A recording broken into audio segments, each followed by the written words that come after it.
I have a very hard time watching horror movies. I'm just gonna get that out of the way. I love making them. I cannot watch them. They're gonna haunt me for the rest of my life. You don't have to be afraid. Please, I can help you. Liar, liar, pants on fire.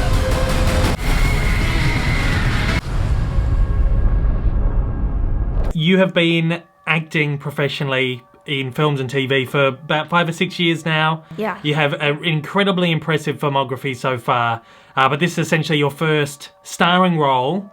It's an iconic role, Stephen King novel, previously played by Drew Barrymore. What was it like being able to be involved in such a high-profile project like this and essentially in the lead role? Yeah, I mean, what's not to love about this? I know going into it, I was so excited to explore this character. I mean, there's such an evolution that happens in the movie with the first Charlie and the last glimpse of Charlie that we see at the end. And it's so exciting. And Keith Thomas, the director, amazing. He was really there for me to create Charlie, and we had so many calls in advance. And Zac Efron, who played my dad, also amazing. Overall, just an amazing experience. Definitely one of my favorite experiences ever. And, you know, Charlie has a superpower, so that's pretty cool. So cool. It's like your own little superhero film. I know, it's kind of crazy still. You know, seeing it all come together is awesome. And Keith Thomas, the director, like I mentioned, he liked to create this world and made the movie and the book come real. He made so many real stunts. We had an amazing stunt team, also a fire crew, amazing. Everyone did so amazing to put it all together. And I mean, like, it's fire. It's so unpredictable and also beautiful, and it's so cool to work with it. Not only is this your first kind of major studio picture, it's based on a Stephen King work, one of his earliest seminal works. Mm-hmm. That's going to be really cool. No for pressure, you, right? Well, exactly right. It's going to be really cool, though, as particularly as a horror guy. Yeah, no, 100%. I mean, the very first time that Jason Blum had mentioned it to me, had said, "Keith, I know what your next movie is going to be. It's going to be Firestarter." You know, it was all I could do to keep my head from exploding like in Scanners. And then, of course, it was only after I'd read the script and agreed and decided to do it, and once the contracts were done and the ink had dried and we were getting into it, that I, was really thinking, wait a second, like, this is a Stephen King movie, and how many of them have there been, and where is this gonna rank among, like, there's a lot of pressure there. I had to, like, put that aside and just say, okay, I'm just making this movie, it's gonna be what it's gonna be, and we'll let the chips fall where they may. This has, of course, been adapted previously in the middle 80s, which, looking back at it now, is quite a dated film. And I imagine that's partly why, we've wanted to kind of reboot this one now. What is it that you wanted to bring to this film to give it this kind of fresh and modern spin? Because this is a very, very different adaptation. It is a very different adaptation. It was two things. One, I felt like the original 1984 film did a very good job of telling the story of the book.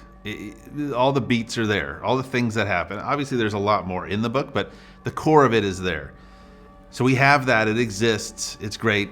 I felt like there was an opportunity here to tell a more streamlined story that got more into the dynamics of the family than the original did. The mom in the original is seen only in flashbacks and stuff like that. I thought we could change that. We could age Charlie up. We could get more into Rainbird. We could do some interesting stuff in terms of these characters and put a different spin on it. A spin that, interestingly enough, I feel like when the book originally came out, it was coming out of the paranoid 1970s. Drug experimentation, conspiracy thrillers. It feels like we're living in that right now. So it felt very much like apropos to be doing a new version of this. You've actually said that you had more time to prepare for your role in this movie than in any other project that you've done. How important was that for you? And I guess also, what has this helped you learn about this craft that you'll be able to put into future projects? Had many calls with Keith beforehand, like 4, maybe 5, a lot. And one with Zach and Sydney Lemmon, who played my mother in the film. And this was really important for me. I mean, I'm taking over this huge responsibility for this movie, and so it was a very important time that I had to take for it. Keith helped me discover Charlie, and of course, what happens, what is she thinking when the fire starts? Firestarter. And so Keith and I spoke about that, and he was like, you know what, it can be a sound, it can be a movement, it can be anything, and gave me a lot of flexibility on the day. And I know when I was shooting, I had so much flexibility, and it ended up coming out as a scream, this fire release. And he wanted me to feel it physically, as well as mentally and physically in both, and to release it. And what would that be like? And it was really awesome. Yeah, what I love about this one is that not only is it a really great, accessible studio horror flick, but it does have that indie feel to it that, you know, that all these Blumhouse films really kind of have. What was your experience crafting this film in this way with Blumhouse, who are also, you know, really well known for giving filmmakers the creative freedom that they deserve? Yeah, which was day one. Jason and Cooper at Blumhouse were very much, you know, we want this to be your thing. You kind of bring your own aesthetic or whatever it is to it. You know, like I said, there's obviously pressure in terms of this is a known entity. This is Stephen King. This is a property that has been made before that people identify with. And you could come to it and just say, I'm just going to remake the same thing in my own style. But they were very open to the idea of, let's mix it up in all sorts of ways. Let's make, you know, some changes here and there that people aren't expecting.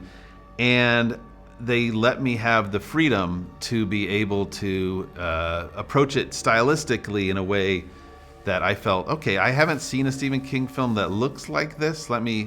Is this cool that I'm doing this? And they're like, yeah, that's cool. Did you get a chance to read, I imagine you would have either read the original novel or seen the original movie, or did you sort of go into this completely blind? So, I have a very hard time watching horror movies. I'm just gonna get that out of the way. I love making them. I cannot watch them. They're gonna haunt me for the rest of my life. But I did watch the original Firestarter, like probably 99% of it in clips, and to get an idea of what is the feel of this, you know, new territory that I'm stepping in. And so it really helped, and Drew was amazing in it.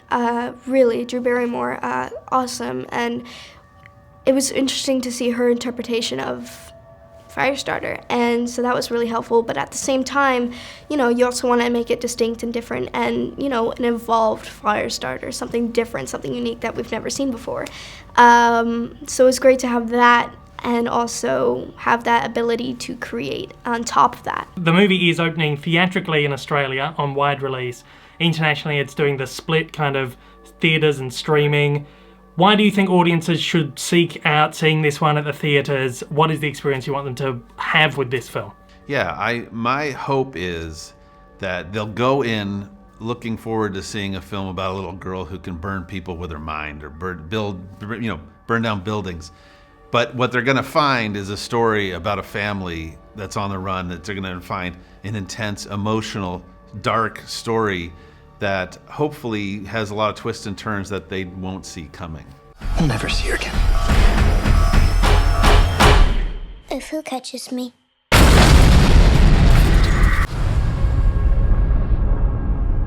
You can catch Firestarter in Australian cinemas starting May 12, 2022. Thanks to the incredible team over at Universal Pictures for making these interviews a possibility. I'd love to know your thoughts on the movie down in the comments below if you've seen it, or if you haven't, let me know if you're excited for it. Also, don't forget to like and subscribe if you haven't already. Thanks for watching.